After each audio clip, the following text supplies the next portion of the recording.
नगरच्या सिव्हिल हॉस्पिटलमध्ये घडलेल्या एका रहस्यमय चोरीने शहरात खळबळ उडवली आहे.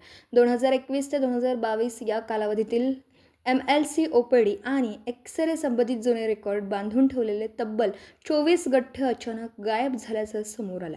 विशेष म्हणजे हे रेकॉर्ड सामान्य कागदपत्र नसून अनेक प्रकरणांशी संबंधित महत्त्वाची नोंद असल्याने चोरीमागे नेमका कोणाचा हेतू होता याबाबत संशय वाढला आहे.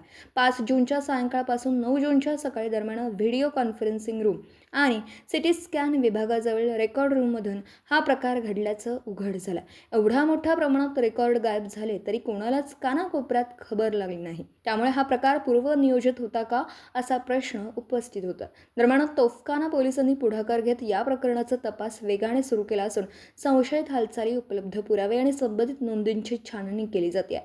या उपक्रमाने नागरिकांना मोठा दिलासा मिळतोय, कारण महत्त्वाच्या सरकारी रेकॉर्डच्या सुरक्षेबाबत चिंता व्यक्त केली जात होती. स्थानिकांनी या कामाचं स्वागत केलं आहे आणि चोरीमागील खरा सूत्रधार समोर आणण्याची मागणी केली आहे. नेमका काय लपवण्यासाठी हे रेकॉर्ड गायब करण्यात आलं, की हा फक्त आर्थिक फायद्यासाठी केलेला डाव होता, याचे उत्तर आता पोलीस तपासातूनच समोर येणार आहे. ही माहिती प्रत्येकाने जाणून घेतली पाहिजे. दीपक साळवेसह योगेश पवार, न्यूज 14 राहुरी.